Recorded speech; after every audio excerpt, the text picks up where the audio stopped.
Hey, you guys, let's have a relaxing evening tonight, and we'll have Friday night chit chat and cozy Friday night chat, and our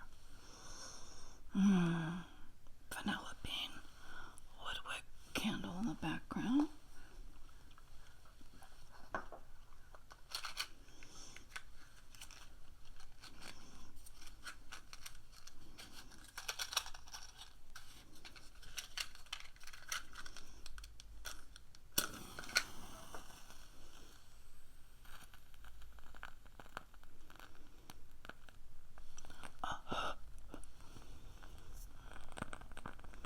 Is that a good thumbnail? I never know. I usually end up with a good thumbnail when I don't. Look, try to make one. Anyways, it's kind of pretty, the dancing light.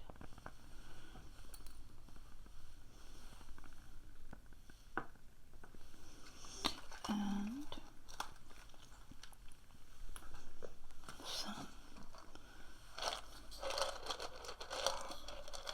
candy corn.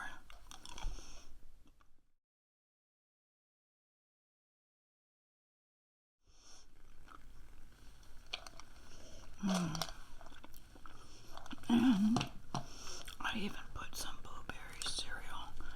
A little.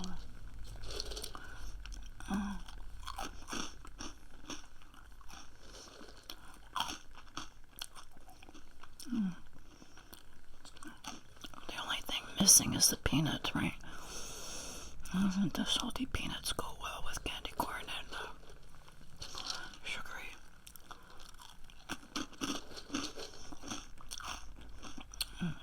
Speaking of sugar, we all know this.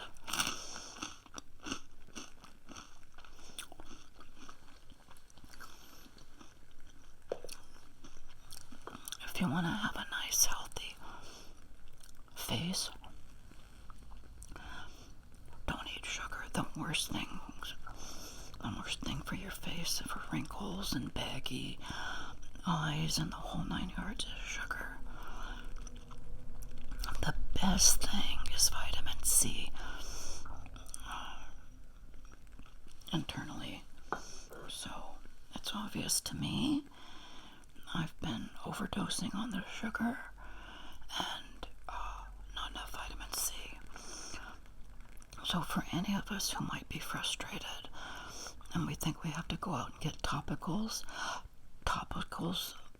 are good to a point. But if you're applying topical,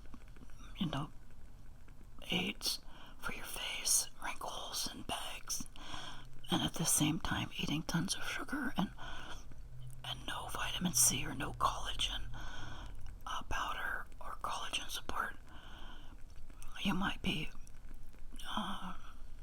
just running around in circles. But before I move on to the next topic, reminder to turn down your contrast, your brightness on your device, so it won't be so bright in your room.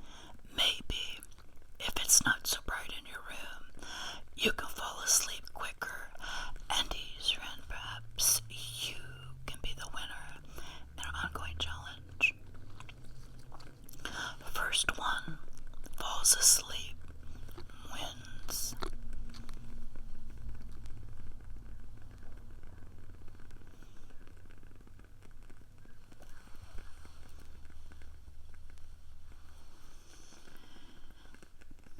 And I might make mention, have you guys ever noticed this little matchbook thing? I did mention it because it had been missing for a long while. But the reason I even got it, it was unique. For any of you book aficionados, this is a little collection of band books. It's band books in a miniature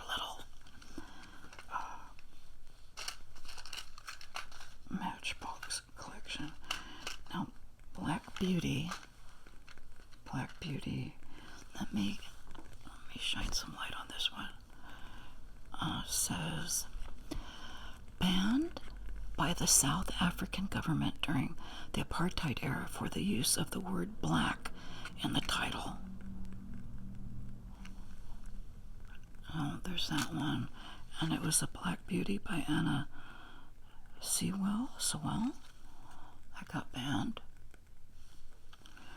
And Song of Solomon. Toni Morrison. Is that a Bible book? How can that get banned? Ranked number 25 on the American Library Association's most banned and challenged classics list. It's out of print. Interesting. A novel. Oh, it's a novel by Toni Morrison. So that's banned.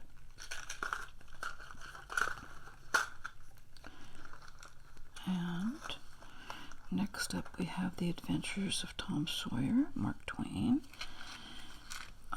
Banned from the children's section of the Brooklyn Public Library in 1876 because of the questionable character of Tom Sawyer.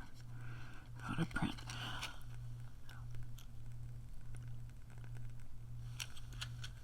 So it's, obviously these things aren't banned everywhere. They have a history of being banned from someplace. And Slaughterhouse 5, or The Children's Crusade, a new novel by Kurt Vonnegut Jr. And this was banned in 2011 by a school in Missouri because it teaches principles that are contrary to the Bible.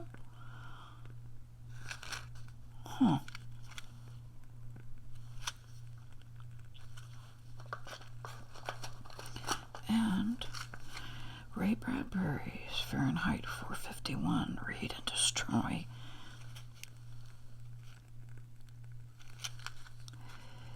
Censored by Ballantine Books from 1967 to 1979 without Bradbury's knowledge. Fahrenheit 451. Oh, that's funny. Well, I guess not funny, but curiously interesting. Anyway, so there we are. My little match book collection. And I think my crackling candle may have crackled its last crackle. Can you? Well, and I'm going to do a little bit because it is Halloween. It's October. I'm going to be chewing the Big League Chew Blue Raspberry because it leaves everything blue. Your mouth, your tongue, your lips, your face.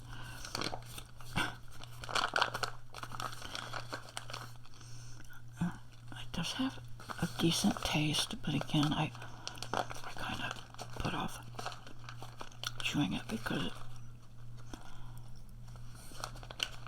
the distraction of seeing spooky mouth and tongue.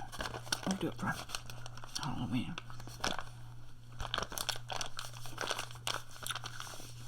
Big League Chew. Big Rally Blue Raspberry chewing gum. Okay. What's the deal with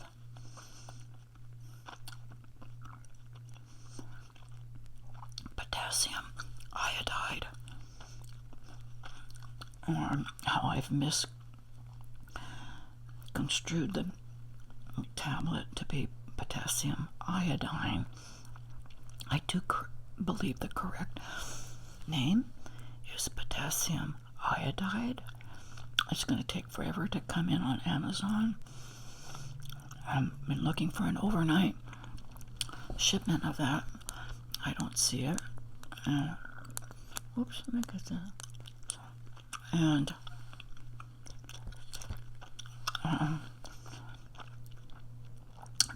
I went into Rite Aid. It's an over-the-counter item.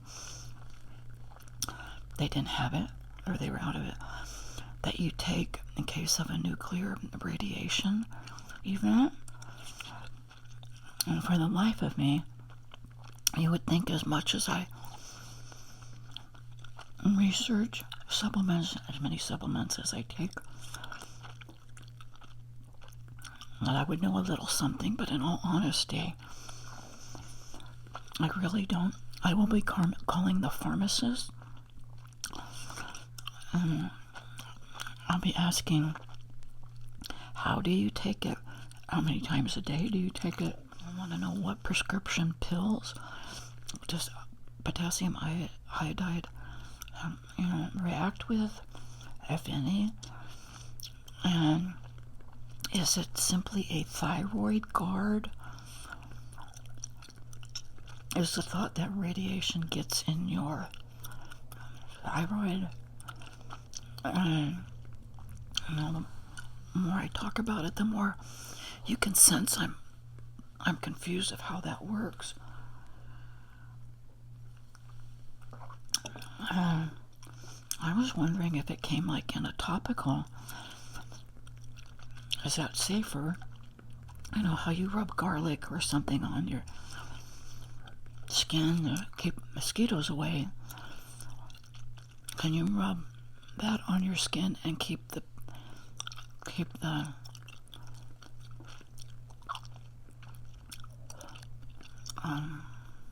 residue from a nuclear event away, radioactive material? And that just came out yesterday as a concern for me, since I did hear that the U.S. government purchased a ton of potassium iodide tablets, millions of dollars. Did you hear that?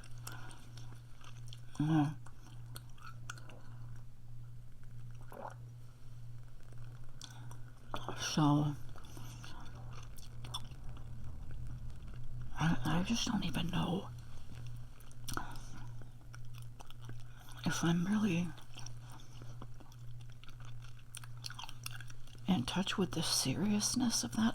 I think for so long we've been hearing this and this and this and this and not really feeling the effects. I think I'm a little numb, but for us to purchase all that obviously is something.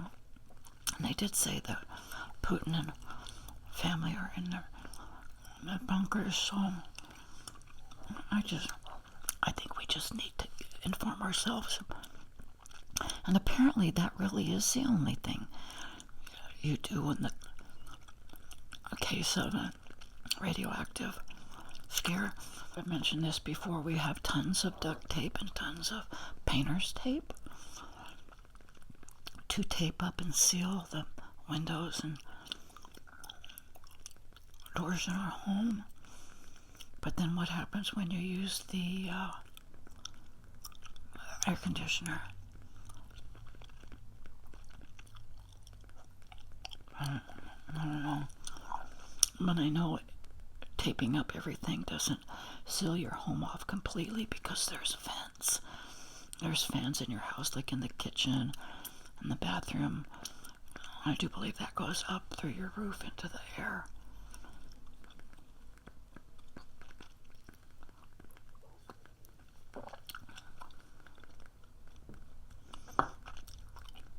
And to update, remember my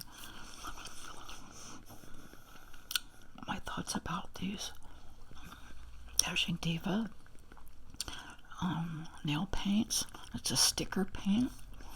Let me tell you, it's been at least 3 days now, I believe. I'm so happy with these things. One person commented that they personally use them to keep from biting their nails. I can see how that works. But beyond that, you have to know that every morning when I get up, I'm scrubbing my fingernails with the brush, the fingernail scrub brush. Hot water in the morning, dishes in the sink during the day. And look, I'm still happy. I think there's one little nick here. Somewhere I saw one little nick. I'm really happy.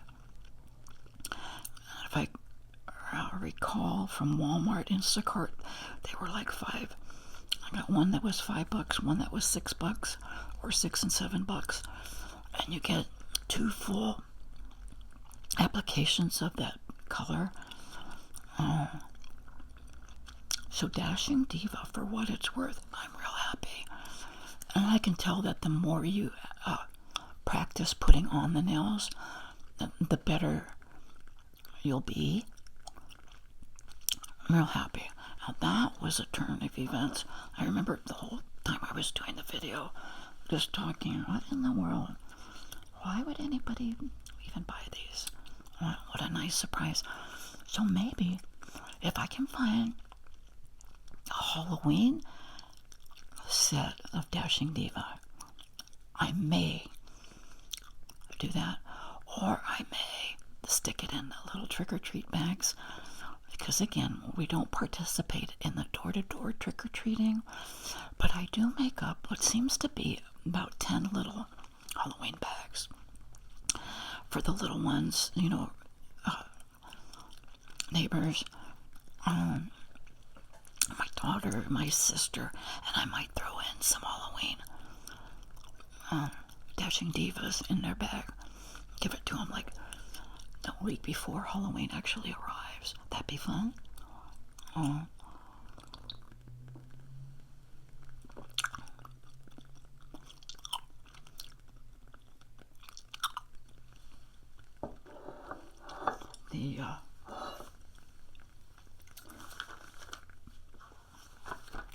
My clipping coupon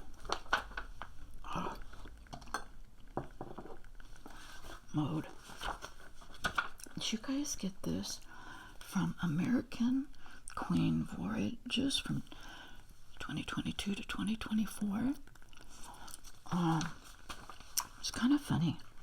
My daughter went on a cruise in high school.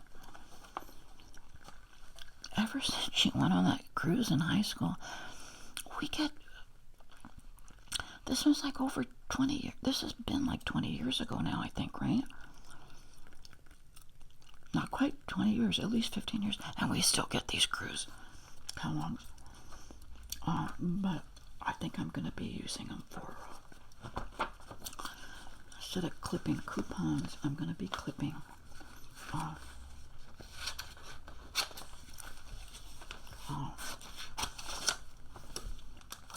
clipping cruise pictures, and then make it a fun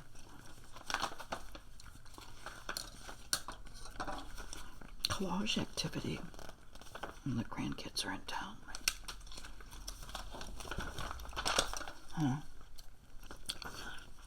These could be my clipping cruise coupons. Look at that. It's not cruises like around the world. I think it was like up the Mississippi River.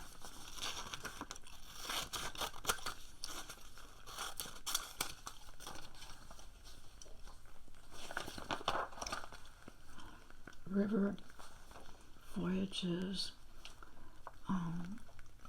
like lower Mississippi, upper Mississippi, Ohio River, Great Lakes, Southeast USA,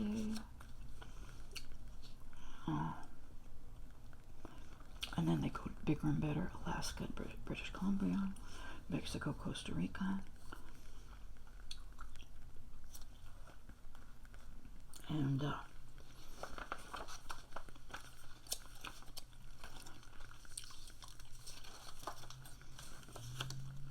what's that river? Is it the Colorado River at Four Corners? We spent a lot of fun vacations at Four Corners. There were so many fun things. Or is it Utah? Mexico, New Mexico, Arizona, Nevada, or Colorado. Four Corners is there because four corners of the states all meet there. I think that's the Colorado River, right? Oh my goodness, I had the best time. I have so many little river moments.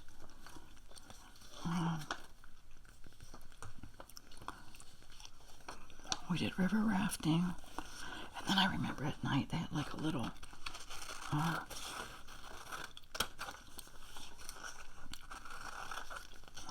river boat cruise, and they had a guide that told you the different writings or different things were on the rocks. And it was fun. And but again, this was decades ago. This was in 90s. So let's say 1995, 2005, 2015. Not quite 30 years ago. But I wouldn't even know where to go for a vacation today. I think it's a whole new world out there. I had a relative who went to San Diego, all excited. I'm thinking they're going to go to, they mentioned the San Diego Zoo. I'm thinking SeaWorld.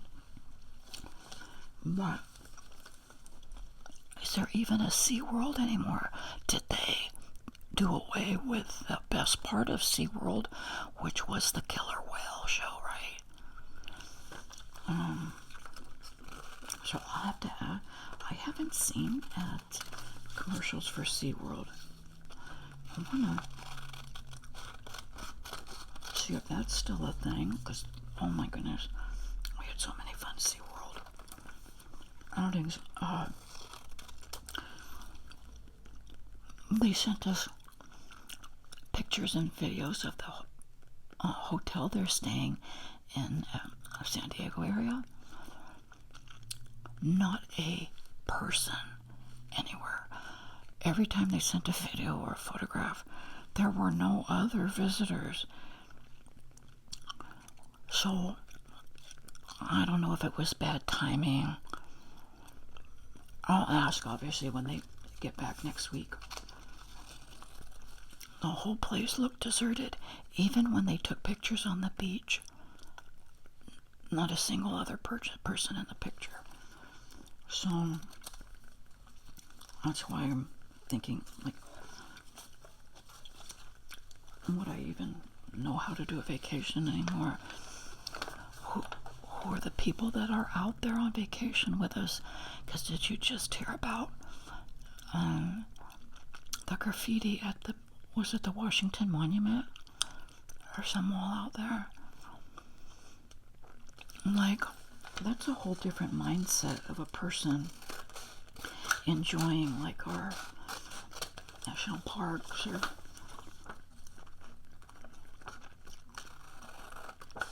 so that's a little spooky.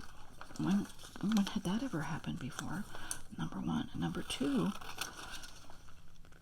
here's another spooky thing. We're watching this show. There's a spooky show that comes on.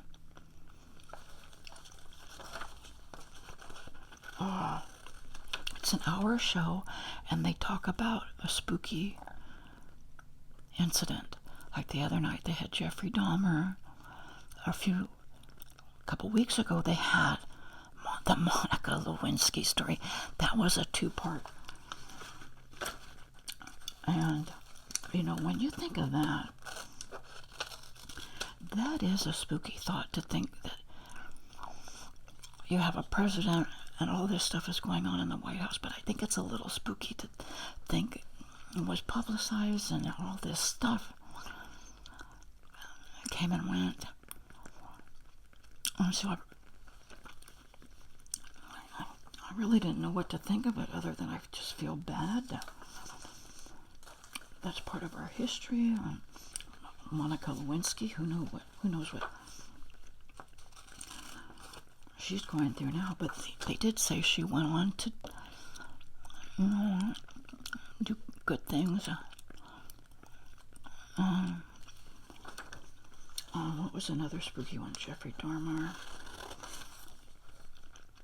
And they had the murders at Yosemite, which our family loves Yosemite National Park. So then now I've got second thoughts about, do I want to go to a national park? Because they mentioned how a lot of drifters and spooky people hide out in camping areas and national parks where they can't be spotted. How come all the spooky news sticks with me? I think it'd be a good day for me if I could get through one day with no spooky news.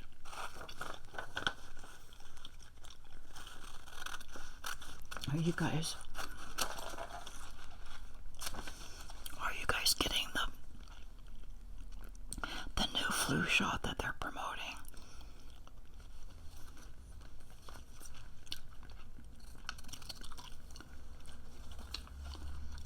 Remember, it doesn't guarantee that you won't get the flu. I don't even know if it guarantees you'll have milder symptoms, but needless to say, we won't be getting it. And I've probably mentioned this before. We never did the flu season flu shots. Never. I think decades ago, my husband had to do them for military enrollment. But never did the flu shots, and we never got the flu. But we'd always hear the repercussions during flu season and post-flu season. How terribly the flu shot worked or didn't work, and how majority of the time it missed the mark. I don't know how they figure out what flu shot to make.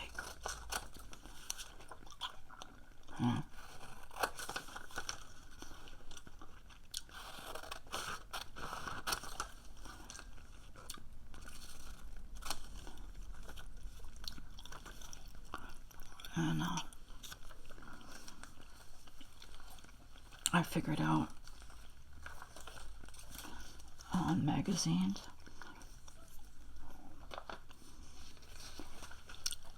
just because the magazine has a different cover, specifically I'm talking about the Queen, the People's Queen magazine. A week or two ago, I did a Queen video with the older Queen on the cover. And my daughter finds a People magazine with a picture of the younger Queen on the cover. I told her, oh, get it. That'll be fun. Not. It's the exact same magazine, just with a different cover. So I think I knew that after the fact, because have you noticed on streaming video they do that? Every time I put on Netflix, and like I said, like right now we're watching Longmire. So Longmire comes up, and every time it has a different picture. And I know it's an advertising thing. They're trying to get just the right photograph that's going to attract a new eye and a new viewer to their show. But it's very confusing for us who have, been watching it. Then there's a different picture there, especially if you're watching a movie, because I can recognize a movie by the picture that was traditionally used to highlight that movie. So I've missed a lot of movies, but then I backtrack and think, oh, is this a remake of such and such a movie? Only to click on it, get the details, and find out, no, it's the exact same movie. They're just using assorted pictures to highlight it. I don't appreciate that.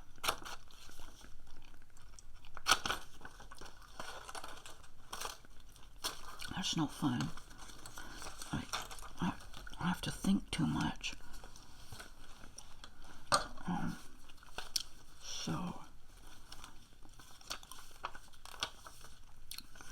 Okay, so I have sorted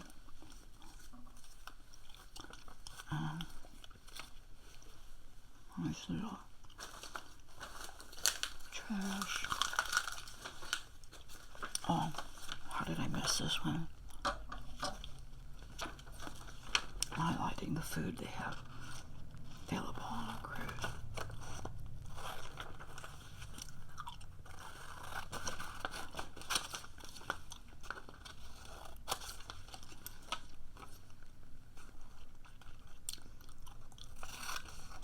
Might be fun to go on a celebrity cruise. Have you seen those cruises? Where a celebrity or handful of celebrities host a cruise, and so a big part of the cruise they're performing, and you spend time with them. Would that be fun?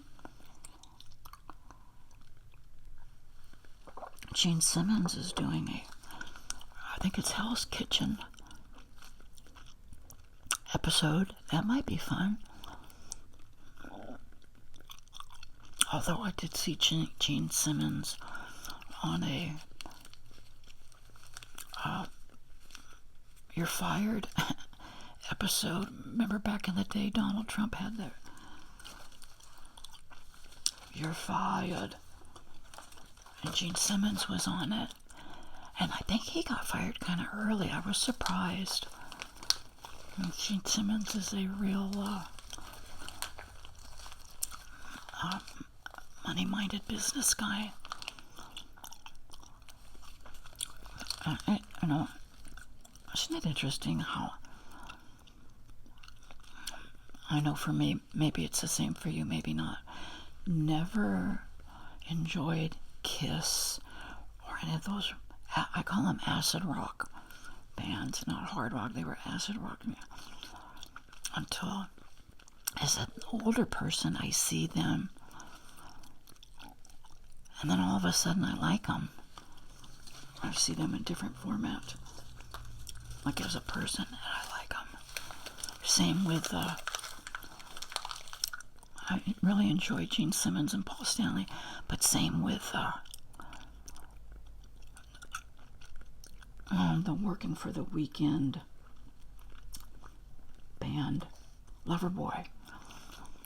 Never, as a young person, or into any of their stuff until I was an older person and actually saw them in Cincinnati, Ohio area.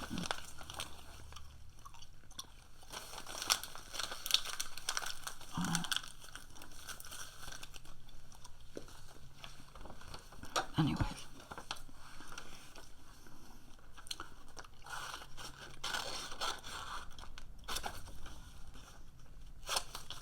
I think he even has soda pop out.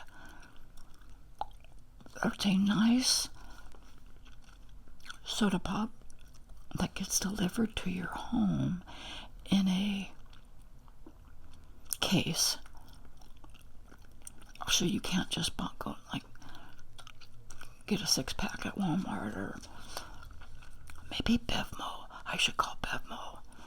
But it appeared that if you wanted some of his soda pop, it was 30-some bucks, but it was through him, and it got delivered through him or his business. That'd be a fun soda pop, I bet. Was it called Money Bags? Something was called Money Bags. Anyways.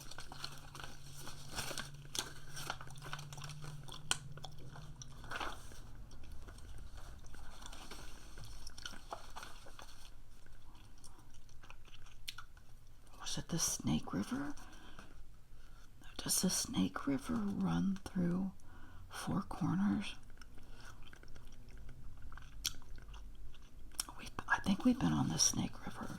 Rings a bell.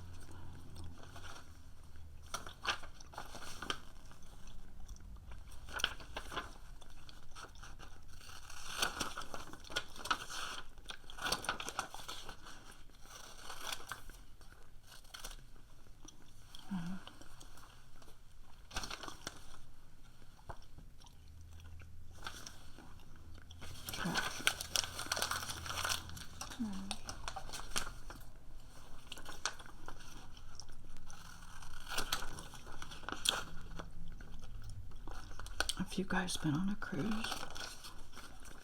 And if so, was it as exciting as they promoted? And would you ever go? Would you ever go again, knowing what we know about COVID and when one person gets sick on a cruise, everybody gets sick on a cruise, right?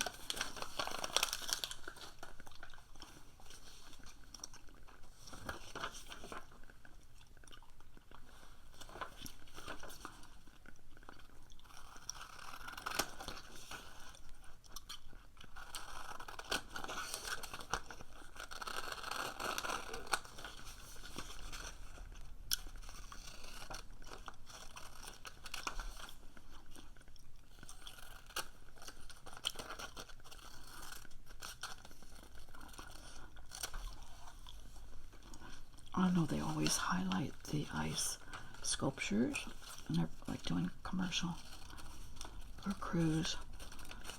And I always thought that's a real unique art form, the ice sculpture.